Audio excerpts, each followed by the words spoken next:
Radhe Radhe friends, Radhe Radhe. একটু change করছি আজকে রুমটা। প্রসাদ দেখো, প্রসাদ দেখলে দুর্ভোগ কাটা যায় না। কি বলছি, গোপালের প্রসাদ। তুলসী পাতাটা ফালাইছিলে তো? কে কে খাবে গোপালের প্রসাদ? আসো। গরম ঘামে গেলাম।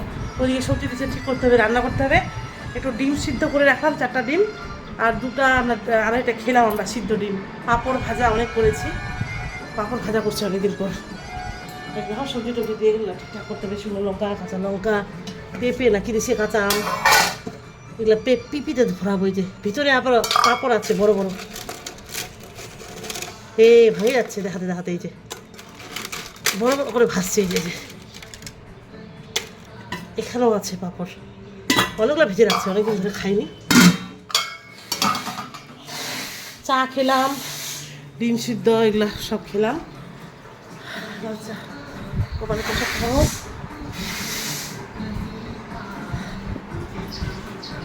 এখানে পাঁপড় আছে কয়েকটা, খাচ্ছি, খাবো।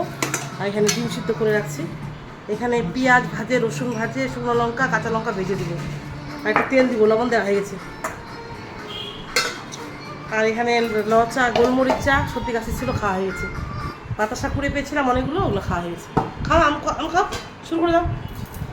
আর বেটা কী করলো দেখো, ওই যে বাবাটা কী করলো, চিনি মিশাই দিল তোমার আচারটাতে।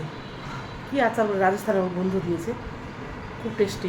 আমি তেল দিচ্ছি, আরও তেল দিতে হবে, তেল না সে দিই না। আর তুলসী গাছ এরকম বলে বেঁচে থাকলে খুব ভালো, তাড়াতাড়ি গ্রো করে, খুব ভালো, নেগেটিভিটি দূর হয়। টাটা।